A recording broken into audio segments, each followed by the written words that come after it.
When Clara McKinnon desperately grabbed a stranger's hand to escape her violent ex-husband in the dusty streets of 1879 Tombstone, she had no idea she'd just chosen the most dangerous man in Arizona territory. But would Cole Maverick's legendary reputation be enough to protect her from the past that refused to let her go? Clara's boots slipped on the wooden steps as she ran down Main Street in Tombstone, Arizona territory. The summer heat of 1879 made her dress stick to her back like wet paper. Behind her, she could hear Vernon's angry voice getting closer and closer. "Clara, you get back here right now!" Her heart beat so fast it hurt. 3 weeks ago, she found papers hidden in Vernon's desk. Divorce papers. He had been lying to her for months, telling everyone she was his sick wife when really, she was free. Free, but trapped in his house like a bird in a cage. The Hafford Saloon stood ahead with its swinging doors wide open. Inside, she could see cowboys drinking and talking. Maybe Vernon wouldn't follow her in there. Maybe she could hide until he gave up and went home. But as she got to the doors, she heard his boots on the wooden sidewalk behind her. Heavy steps. Angry steps.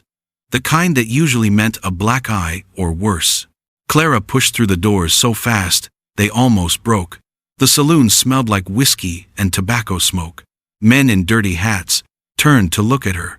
Their faces were not kind.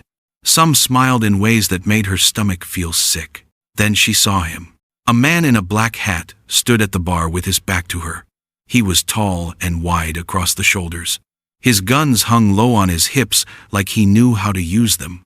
Without thinking, Clara rushed over and grabbed his hand. "There you are, darling," she said, trying to make her voice sound normal. "I've been looking everywhere for you." The man turned around slowly. His eyes were the color of winter sky, cold and sharp. His face was tan from the sun, with lines around his eyes, like he spent a lot of time looking far away. He didn't pull his hand away from hers. "Ma'am?" His voice was deep and quiet, like thunder in the distance. Clara's mouth went dry. What had she done? This man could be worse than Vernon. He could be a killer or a thief or anything. But his hand was warm and steady, not shaking like hers. "Please," she whispered. "Just pretend. Please." The saloon doors crashed open behind her. Vernon McKinnon stomped in with his brother Dale right behind him. Dale's hand rested on his gun like he was ready to use it. The whole saloon got quiet. "Clara!" Vernon's voice cut through the air like a knife. "Time to come home, wife." The stranger's hand tightened around Clara's fingers. She felt him change, like a wolf getting ready to fight. His other hand moved down toward his guns, slow and easy. "I believe the lady made her choice." The stranger's voice filled the whole saloon. Every cowboy stopped talking. Even the piano player quit playing his song. Name's Cole Maverick. Clara's legs almost gave out. Cole Maverick. Everyone in Arizona territory knew that name. He was the ranch boss who could shoot faster than lightning and never back down from a fight. Stories about him traveled from Texas to California. Vernon's face went white as milk. His brother Dale took a step back, his hand moving away from his gun real quick. Even Vernon McKinnon wasn't stupid enough to fight Cole Maverick. "This ain't your business, Maverick," Vernon said, but his voice shook a little. "When a man threatens a woman in my presence, it becomes my business." Cole's voice stayed calm, but Clara could feel the danger in it like heat from a fire. Dale whispered something in Vernon's ear. The two brothers looked at each other, then at Cole's guns, then at the 20 cowboys who had suddenly moved closer to the bar. Cowboys who worked for Cole Maverick. "This ain't over, Clara," Vernon said through his teeth. "You're still my wife." "No, I'm not." Clara pulled out the divorce papers from her dress pocket. "You signed these 6 months ago. I found them in your desk. You've been lying to everyone." Vernon's face turned red with anger, but he couldn't say anything. The papers were real. His signature was right there for everyone to see. "You took my father's money too," Clara continued. "The money he left me when he died. You told everyone it was yours." Now, the cowboys in the saloon were looking at Vernon, like he was something nasty they found on their boots.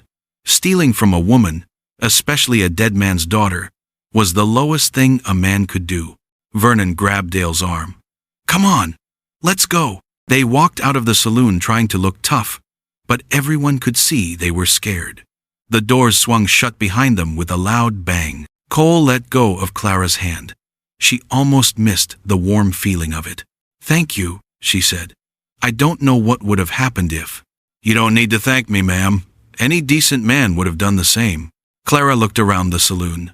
The cowboys were going back to their drinks and card games. The piano player started a new song. Everything was normal again, except her life had just changed completely.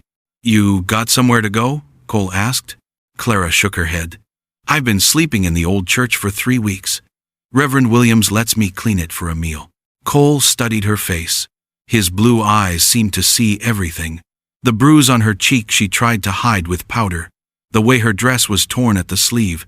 How thin she had gotten. "I need a cook at my ranch," he said. "Last one ran off with a traveling preacher." Cole Maverick owned the biggest ranch in 3 counties. But right now he felt smaller than a tumbleweed. Watching Clara stare out the saloon window like a trapped bird. The rain hammered against the glass while she rubbed her arms, trying to hide the purple marks that told a story no woman should have to live. "Your husband did that to you," he said quietly, not asking because the truth hung between them like smoke. Clara's laugh came out bitter as old coffee. "Ex-husband. Found out 2 weeks ago he'd been hiding divorce papers for months. Kept telling everyone I was sick. Locked me in that house like I was his property." She touched her ribs without thinking, and Cole's jaw tightened. Vernon McKinnon never did like losing things he thought belonged to him. The storm outside seemed to match the anger building in Cole's chest. He'd seen plenty of cruel men in his 32 years, but something about Clara's quiet strength made him want to put his fist through Vernon's face. "Where are you planning to go now?" he asked, signaling the bartender for 2 cups of coffee. "Don't rightly know. Got some money saved. But Vernon's got friends everywhere. Sheriff Daniels plays poker with him every Tuesday." Clara accepted the steaming cup gratefully. "Figured I'd head to California, maybe find work in one of those big hotels." Cole studied her hands wrapped around the warm ceramic. They were work-roughened but gentle. The kind of hands that knew how to make a house feel like home. An idea started forming in his mind. Crazy as a March hare, but maybe crazy enough to work. "What if I told you I had a different idea?" Clara looked up sharply. "I'm listening." "My ranch cook ran off last month with a traveling preacher. Left me and 20 cowboys eating beans and burned bacon every day." Cole paused, watching her face. "Job pays $30 a month, plus room and board. There's a small cabin behind the main house with a good strong lock." The emphasis on those last words wasn't lost on Clara. She set down her coffee cup, hope and suspicion warring in her dark eyes. "Why would you help a complete stranger?" "My grandmother raised me after my folks died of fever.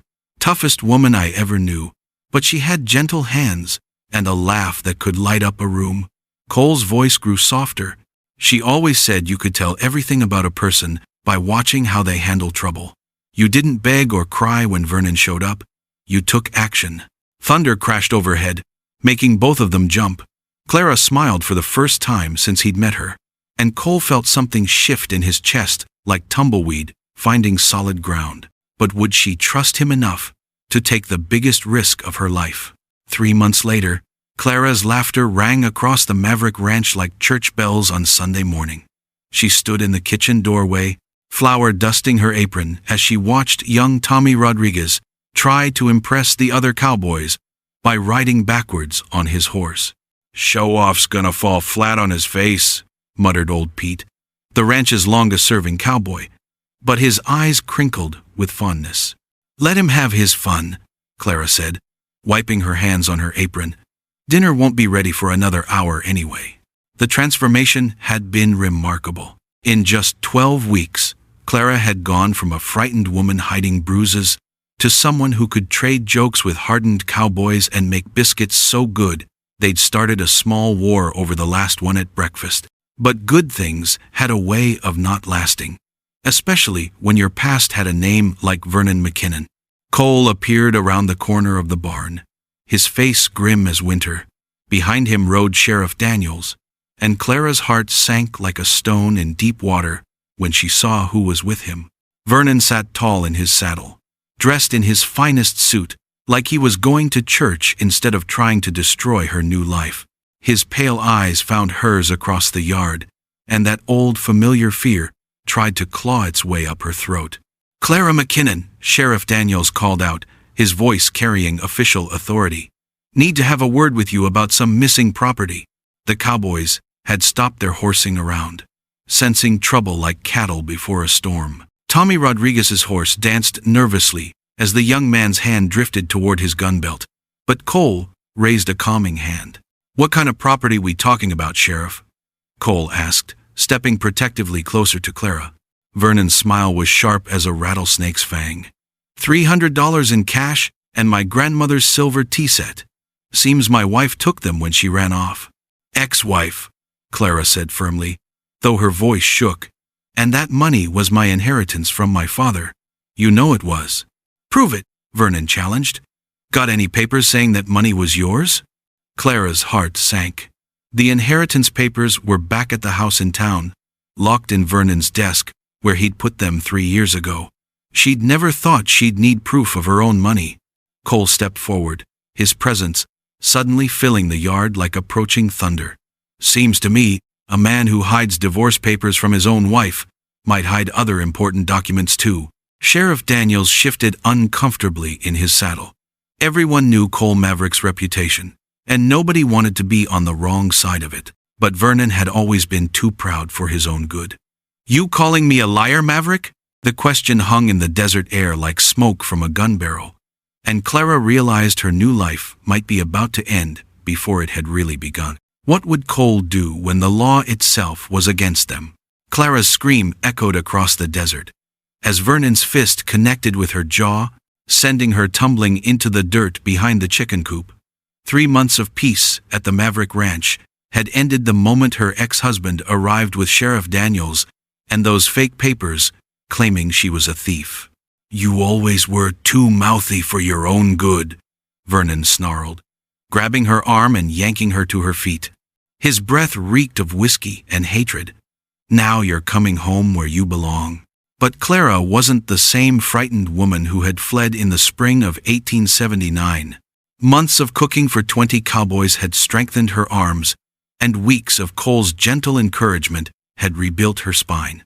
She drove her knee upward with all her might, and Vernon doubled over with a howl of pain. "I don't belong to anyone," she gasped, wiping blood from her split lip. From inside the ranch house came the sound of furniture crashing and men shouting. Cole was fighting for his life against Vernon's hired guns, while she battled her own demons in the dirt. Sheriff Daniels appeared around the corner of the building, his hand resting on his gun belt. Clara's heart sank. The law was supposed to protect people, but Vernon had always known how to buy protection. "Now, Mrs. McKinnon," the sheriff said in a voice like cold honey, "let's not make this harder than it needs to be. Your husband just wants to take you home." "He's not my husband anymore." Clara pulled the crumpled divorce papers from her dress pocket, the ones she'd found hidden in Vernon's desk months ago. "These say we've been divorced since February. He's been lying to everyone, keeping me prisoner in my own home." The sheriff barely glanced at the documents. "Mighty convenient. How you just happened to find those papers after running off." Vernon straightened up, his face twisted with cruel satisfaction. "She probably forged them herself. Everyone knows women will do anything when they get desperate." Clara felt the walls closing in around her again, just like they had during those terrible years of marriage. Vernon had always been clever with words, always knew how to make her look like the villain in their story. Then she heard something that changed everything. The sound of approaching horses. Lots of them. Around the corner rode 20 cowboys, their faces grim as granite. These weren't Vernon's hired guns or crooked lawmen. These were the men she'd been feeding and caring for. The men who'd heard her laughter ring out from the kitchen. The men who'd seen her kindness every single day. "Afternoon, Sheriff," said Chuck, the oldest cowboy, tipping his hat politely. "Seems like there's been some kind of misunderstanding here." Behind him, The other cowboys spread out in a loose circle, their hands resting casually near their weapons. They moved with the quiet confidence of men who'd spent their lives facing down danger on the open range. Vernon's face went pale as milk. He'd expected to find Clara alone and helpless, not surrounded by loyal friends ready to fight for her. "This is none of your business," Vernon blustered. But his voice had lost its edge. "When someone threatens our cook," Chuck drawled, "it becomes our business real quick." The sheriff looked around nervously, suddenly realizing he was outnumbered 20-1. Even corrupt lawmen knew better than to pick fights they couldn't win. Clara felt tears of gratitude burning her eyes. For the first time in her adult life, people were standing up for her. Not because they had to, not because they were paid to, but because they wanted to. The ranch house door burst open, and Cole stumbled out, his shirt torn and his knuckles bloody, but very much alive. When he saw Clara, standing there with dirt on her dress and defiance in her eyes, surrounded by his loyal cowboys, something fierce and proud blazed in his blue eyes. "Gentlemen," Cole said quietly, his voice carrying across the yard like distant thunder, "I believe these visitors have overstayed their welcome." Cole's words hung in the desert air like the calm before a lightning strike. But Clara could see the storm building in his eyes as he took in her bruised face and torn dress. Vernon had made the worst mistake of his life by putting his hands on her. "You got no right," Vernon stammered, backing toward his horse. "I got legal papers. The sheriff's on my side." Sheriff Daniels was already mounting his horse, clearly wanting no part of what was about to happen. "This is between you folks," he muttered. "I'll be back in town if anyone needs me."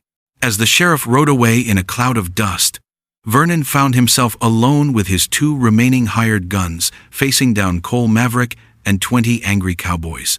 The smart money said it was time to leave.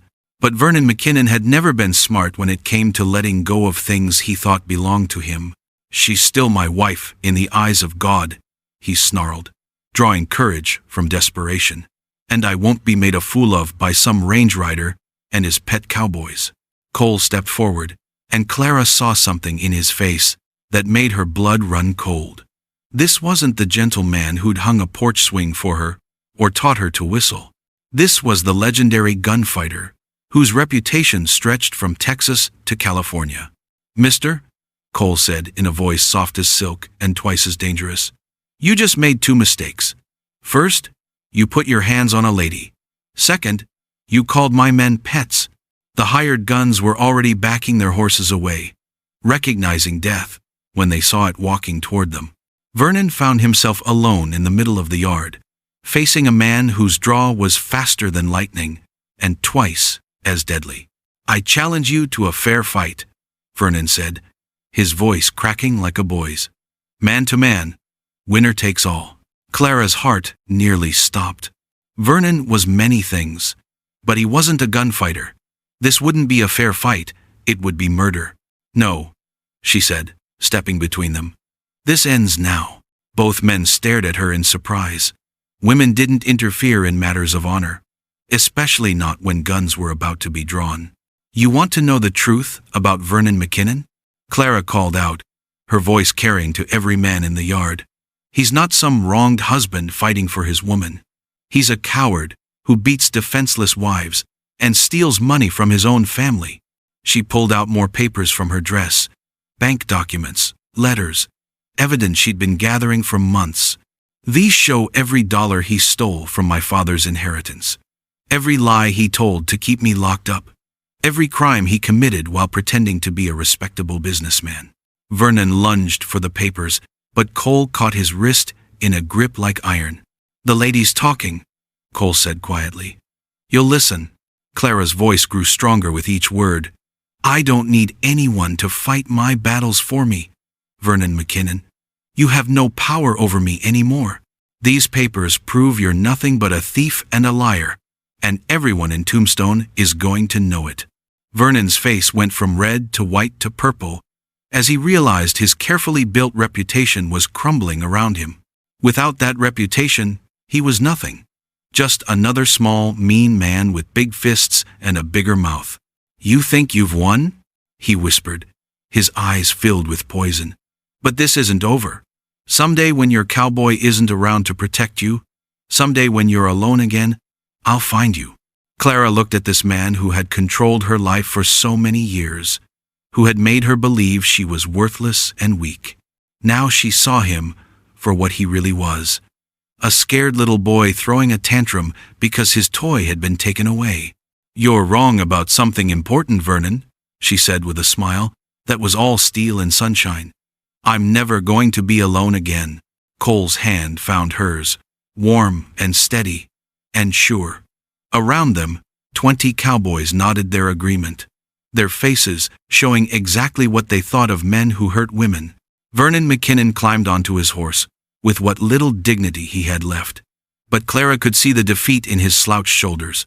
The papers in her hand had destroyed him more completely than any bullet could have. As he rode away into the desert, Clara felt something she hadn't experienced since she was a little girl. She felt free. Thunder rolled across the ranch as Clara watched Cole teach young Jimmy Rodriguez how to rope a calf.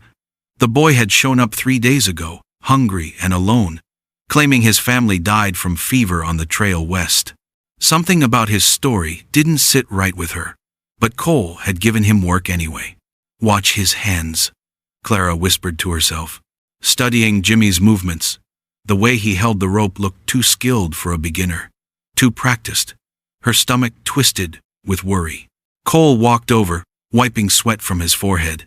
"That boy's got natural talent," he said, settling beside her on the fence rail.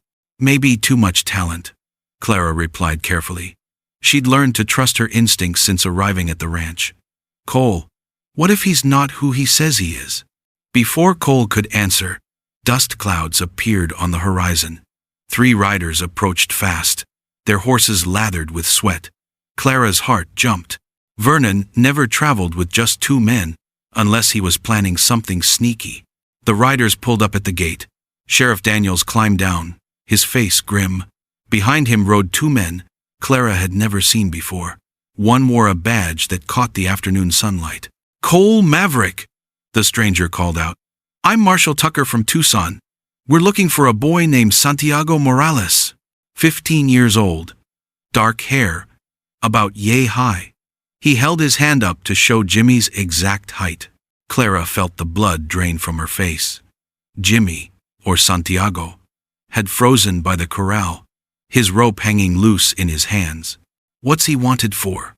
Cole asked, his voice steady but dangerous. "Horse theft, bank robbery. His gang hit 3 towns between here and El Paso." Marshall Tucker's eyes swept the ranch yard, left 2 men dead in their wake. Clara's mind raced. The boy who'd been helping her in the kitchen, who'd said please and thank you at every meal, was an outlaw. But looking at him now, she saw something else, terror in his young eyes. "Santiago," the marshal called out. "Come on out, son. No point in running." The boy dropped his rope and bolted toward the barn. Cole started after him, but Clara grabbed his arm. "Wait," she said quietly. "Let me talk to him first." "Clara, if he's dangerous, he's just a child, Cole. A scared child." She looked into her husband's eyes, seeing the worry there. "Trust me, please." Cole nodded slowly. 5 minutes. Then I'm coming in." Clara walked toward the barn, her heart pounding. Behind her, she could hear Marshall Tucker arguing with Cole about letting her go alone. But she'd made up her mind. Sometimes, the right thing to do wasn't the safe thing to do. The barn was dark and smelled of hay and horses. "Santiago?" she called softly. "I know you're in here." A rustling sound came from the hayloft above. "Go away, Mrs. Maverick. I don't want to hurt nobody." "Then don't," Clara said simply. "Come down and talk to me." Silence stretched between them like a held breath. Finally, Santiago's head appeared at the loft opening, tears streaming down his face. "I ain't a killer," he whispered. "I swear on my mama's grave, I ain't never killed nobody." Clara felt her heart break a little. "Then tell me what really happened." Santiago climbed down from the loft, his hands shaking as he faced Clara in the dusty barn.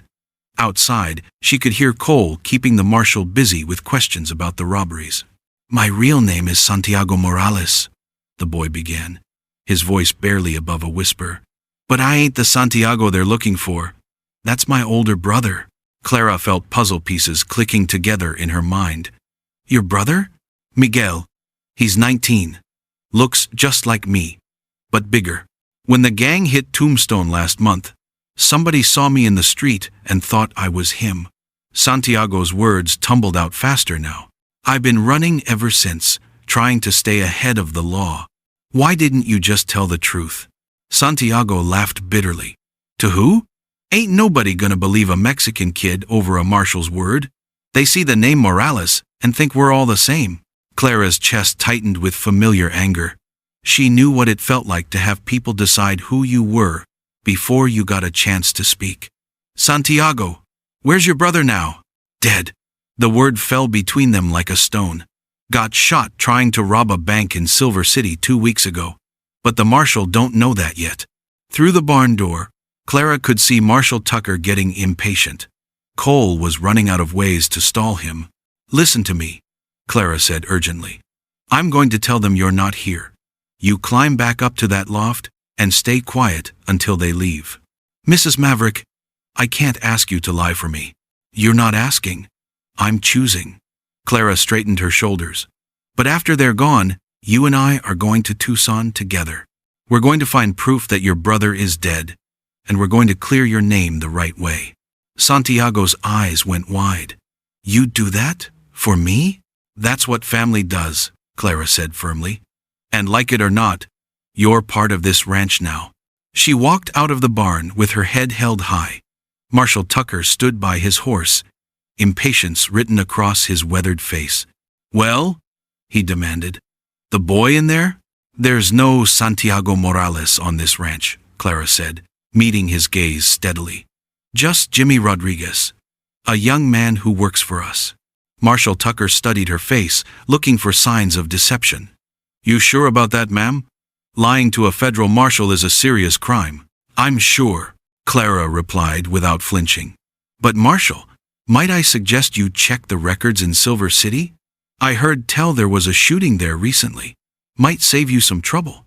Something in her tone made the marshal pause. He looked at Cole, then back at Clara. Silver City, you say? Just a suggestion, Clara said with a slight smile. 20 minutes later, the 3 lawmen rode away towards Silver City. Clara waited until they disappeared over the ridge before calling Santiago down from the loft. You really meant what you said? He asked hesitantly. About going to Tucson? I meant every word, Clara replied. But first, you're going to help me finish making supper. Can't have 20 hungry cowboys going without their biscuits. As they walked toward the house together, Clara felt a familiar warmth in her chest. 6 months ago, she'd grabbed a stranger's hand in desperation. Today, she'd chosen to help a stranger find his freedom. Maybe that was what courage really meant. Not the absence of fear, but the decision to do right despite it. Cole met them at the kitchen door, his blue eyes soft with pride. You never cease to amaze me, Clara Maverick. She stood on her toes to kiss his cheek. Just returning the favor, she whispered. After all, you taught me that sometimes the best families are the ones you choose. Outside, the Arizona sunset painted the sky in shades of gold and crimson, and Clara knew that tomorrow would bring new challenges, new choices, new chances to build the life she'd never dared dream possible.